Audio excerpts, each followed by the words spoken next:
Since it comes over and over again that especially Americans say something in the like of, "You Austrians, you can't have firearms, so shut your mouth, you're unfree," and so on and so on. But I hear pretty much the same thing often in Austria and say, "Yeah, but it is good that we can't have weapons." And the thing is, it is quite easy to get a weapon in Austria, and I want to point that out in a short video for the layman. So that means I won't be that accurate and I won't simplify some things, but I think this is in the interest of the average viewer who has either no idea of Austrian law, isn't Austrian, doesn't know anything about it, because if you're Austrian and if you know everything about gun law, why do you watch this video? So in Austria we place weapons in 4 categories, or let's say 5. There is A, B, C, D, and none. So what is none? None are weapons that are not weapons, like a crossbow. A crossbow is per definition by Austrian law not a regulated arm. It's also like air guns and all these things that have not really the capability of kill anyone. And swords, as an example. Swords are not weapons, not regulated weapons. So you can buy all of these. You can buy a crossbow, you can buy an air gun, and you can buy a sword. And I think I don't have to mention that you can kill people with a crossbow and a sword with no problem. But still, they are not regulated. You can buy them. In the case of crossbows, I think you have to be 18, but that's about it. Then we have D. These are the real firearms thingies. D are your average shotguns, in essence. It's with a smooth barrel, and often with 1 shot, 2 shot, 3 shots.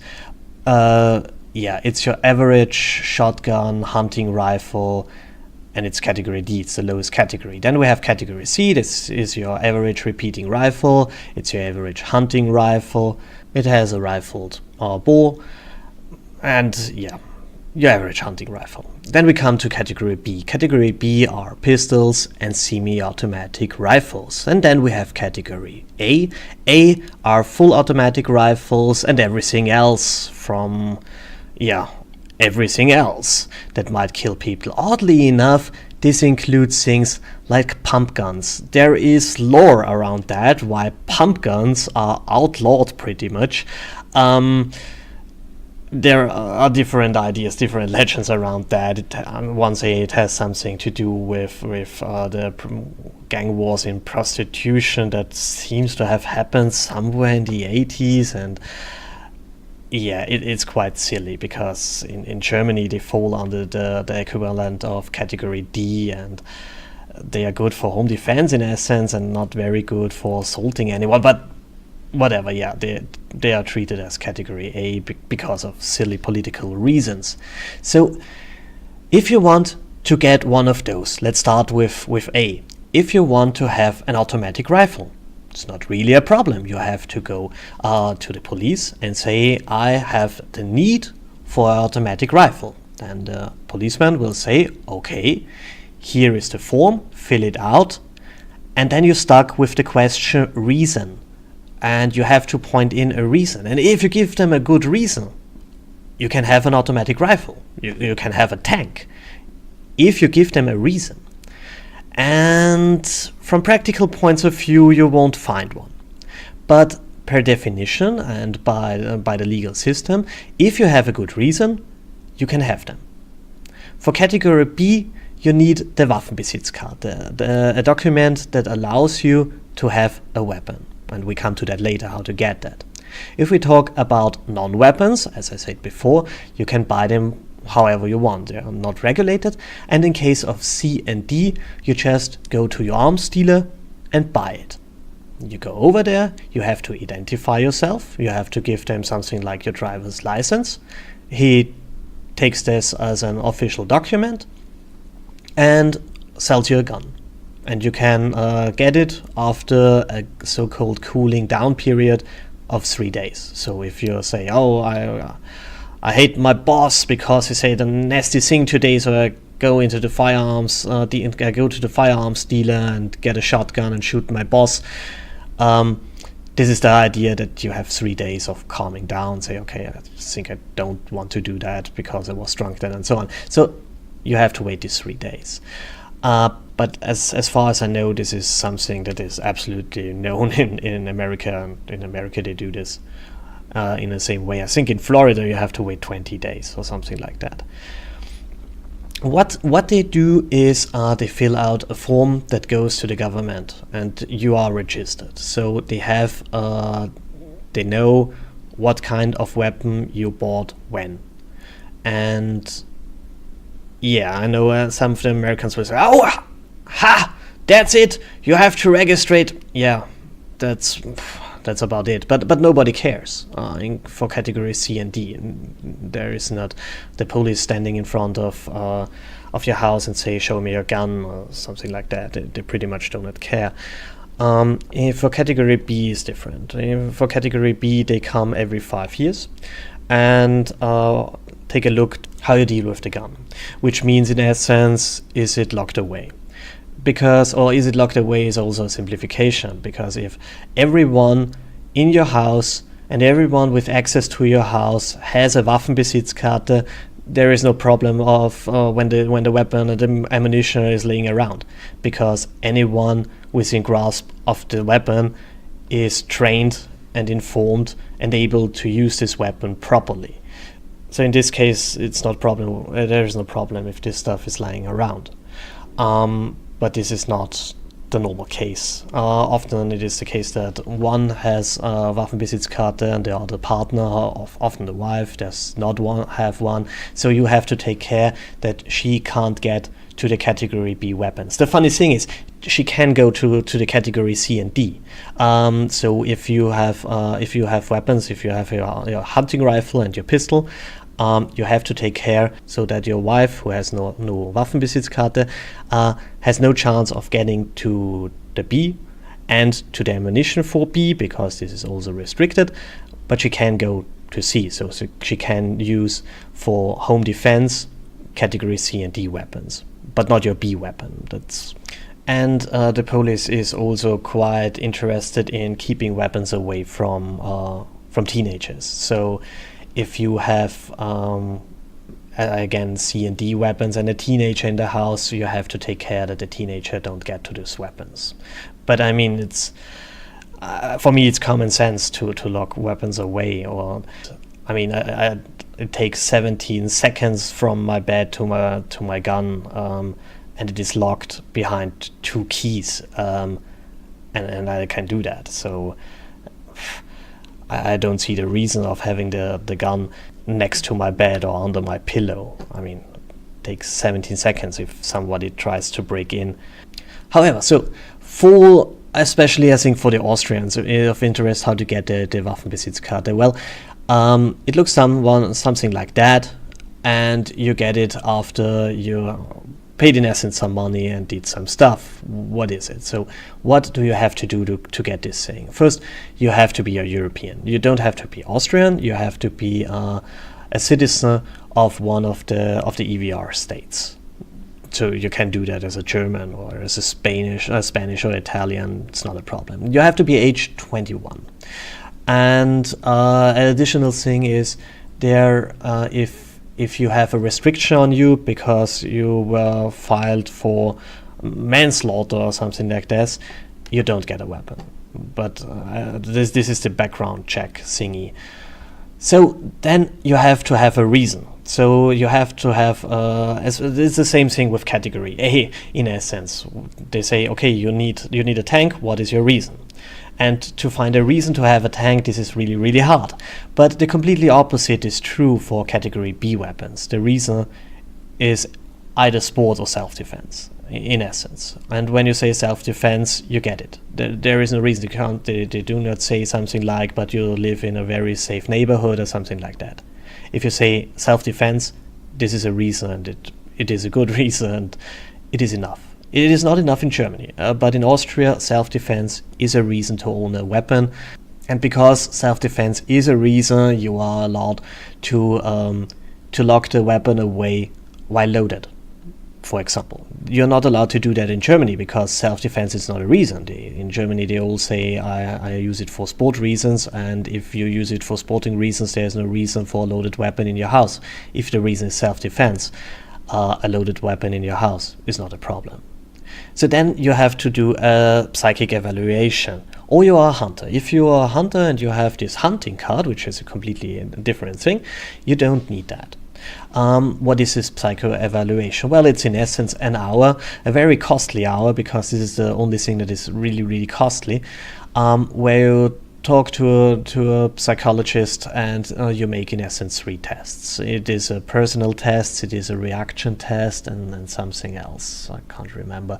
But it's not really, I had not the feeling that it was all too hard. I mean, there is a dropout rate that is not so little. It's about 40%, I heard, and especially at the young and the old. The old drop out because they don't, they fail in the reaction test, and the young seems to drop out because of unstable personalities. But I mean, there are questions like, when I'm sad, I take drugs or something like that. I mean, if you have half a brain, you should be able to do that. I mean, I found it very interesting. I think this evaluation did portray me quite right. I mean, I was not really surprised. It said something in the like that I have a problem with authorities. And you are allowed to have quirks. You don't have to be the absolute average human being. You have then, I don't know, it was, I think, 20 points or so, 20 character traits, and you're allowed to drop out of the middle in 2 or 3 or so thingies. So I was a bit too introverted and a bit too mistrusting for authorities, I think. It's something like that. But everything else was quite average. So it was... I always say that I trust gun owners more because they had this evaluation. And I think that they had one time in their lifetime a checkup how their psyche works. And I know one person who dropped out there, and I was quite surprised that she dropped out for a silly reason in essence. But yeah, it's not that hard. The thing that is uncomfortable is it is quite costly. It's about, I think, what was it, 250, 260 euros for about 1 hour. But yeah. And then there is the training. You can do the training with your gun dealer. You can do the training on the shooting range. It costs something of about 50 euros, 60 euros. It's not that expensive. They, in essence, tell you what you can do with the thing, what you can't do with the thing, how you have to handle it, and how to get no problems with the police, in essence. There's one additional thing. If you're in Austria, you have to go to the army. And if you've done that, all what I said applied. But there is, if you say, I don't want to go to the army, I want to do civil service, you can't get a Waffenbesitzkarte for 15 years, which is quite some time. You can work around that. You can either become a hunter, despite you're a civil servant, and then this does not apply anymore. These 15 years do not apply anymore. Or you become a sport shooter, and pretty much all what you have to get there is you have to go into a sporting shooting club and participate in proper training and participate in competitions. So if you can show them, yeah, I did 4 competitions in the last 2 years with pistols, they will say, okay, also this 15-year thingy do not apply. And this is one of the things, especially for civil servants who think that they can't have guns for 15 years. The thing is, this applies for category B. Category C and D does not apply there. So if you are a civil servant, you can still own a category C and D rifle. You can go and buy them in the time you do your civil service. You can have a rifle, but you can't have a pistol. But you can have a pistol if you work around that and become a hunter, for example. And yeah, that's about it. Getting a gun in Austria is not that hard. I mean, for an American who has the right to own a gun, and the government has no right to know what this gun is and how many he has. It sounds terrible, but it really isn't. I mean, it's quite hard. You can have weapons in category C and D unlimited. You can have thousands of these things. Nobody will ever care. In the case of category B, it's somewhat different. The Waffenbesitzkarte comes with, let's say, 2 slots, so you can have 2 weapons. But after, I think, 5 years, you can expand them, and you can expand them even further. I know more than enough people who have 15 guns and upwards. That's not a problem. And this 2-slot thingy, I hear already the Americans saying, gotcha, 2 slots, that's terrible. Yeah, I want to stop you there. It has a nice benefit, or it has a nice side effect. People start with cheaper guns normally, and then they say, oh, I want something better, but they only have 2 slots. So what do they do with the cheaper guns, with the average Glock 17? They have to sell it, because they want to have a special new gun, and they have to get rid of the old gun. So the market for used guns is quite cheap, because people have to get rid of their other guns. So we have quite a large market for used guns that are in top quality, because people buy a Glock, use them for 1,000 rounds, and say, okay, now I want something better, and you get it for quite a good price, which can be nice, especially for a starter. So if you are looking for your first gun, look on the second hand and ask your arms dealer for second hand guns. Right now, it's not right now. The demand is bigger than the supply. I have to say that too. So in the last 3 years or so, the demand for weapons is higher than the amount of peoples who upgrade their weapons. But still, it has a positive side effect for the consumer, which is fun enough. What about ammunition? You can hold as much ammunition as you want, but if you are above 5,000 rounds, you have to tell the police, in essence. You have to call them and say, yeah, I have over 5,000 guns, and they say, okay, thank you. And I don't know if they even write it down or to give it into the file. And as far as I heard, nobody really cares. So that's about it. It's not really hard. And the thing is, of course, the question is, are there illegal weapons around? Yes. So there are estimations that on every legally owned fire weapon, there comes 10 non-legal firearms who are floating around somewhere. But what are they? They are often weapons like, I don't know, old weapons from the Second World War that their grandfather stole from the arsenal and hid it on the rooftop, and somebody did find it and never registered it. So it's not that there are a lot of Kalashnikovs around. I think there might be. In some gangs will have them, and with our open border policy, I guess they become quite prominent, because if you drive down to, let's say, the southeast border states in the European Union, it's not so hard to get a weapon on the black market. I heard from colleagues who live down there. So it seems to be quite possible to drive down with your car and buy something like that and drive up and own these things. But I mean, you're owning then a weapon that is considered in category A, and it is illegal. So let's say I'm way too cowardless to have one of these things.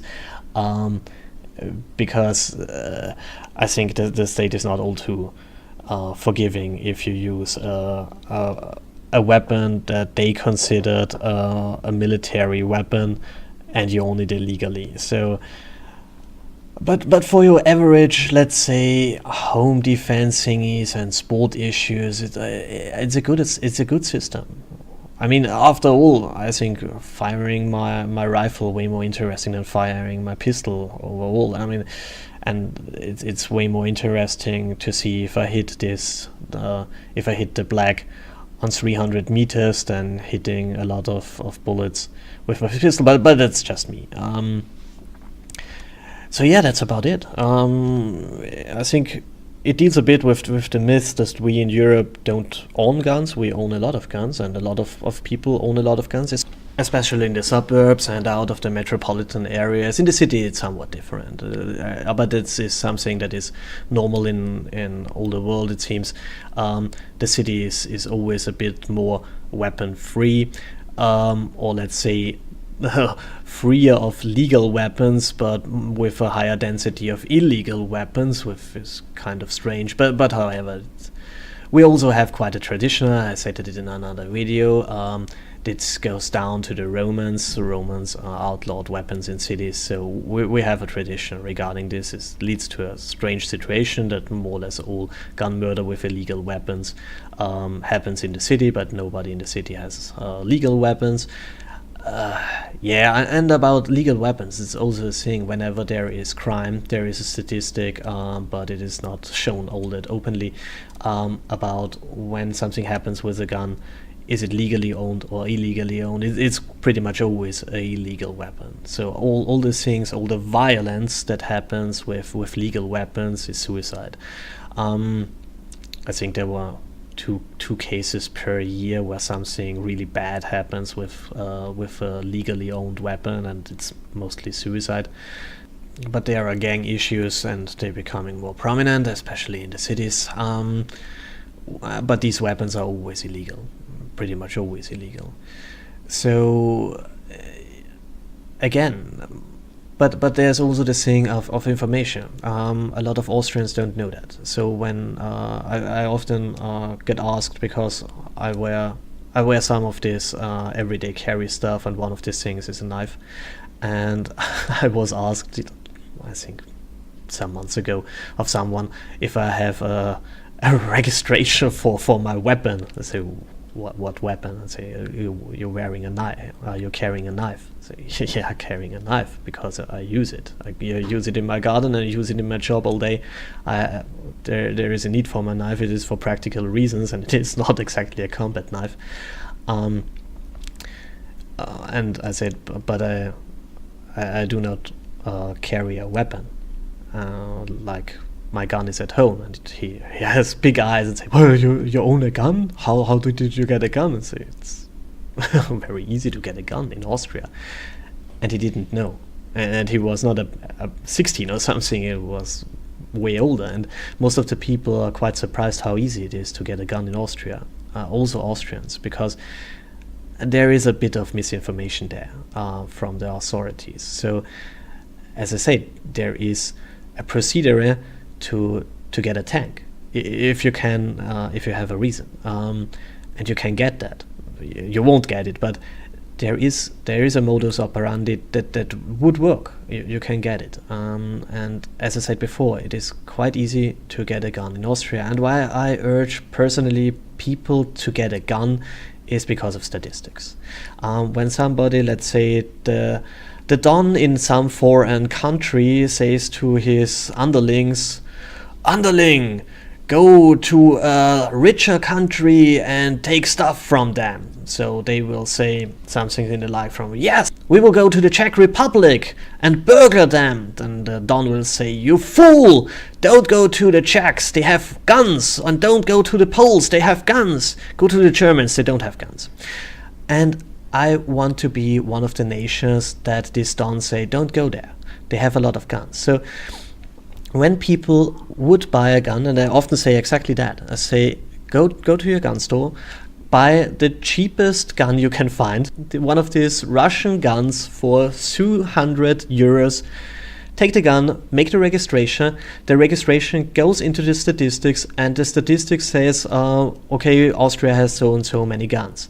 And since we opened the border, I think the amount of guns did grow about 30% per year, so we are quite well armed at this point. And the statistics says we are well armed, and the criminals know that we are well armed, and they know that the suburbs are good armed and the rural areas are good armed. And guess what? There are no burglaries there. I mean, also criminals do their homework. And they know where the guns are, where the resistance are, and this is where they do not go. So if you say I hate weapons, just buy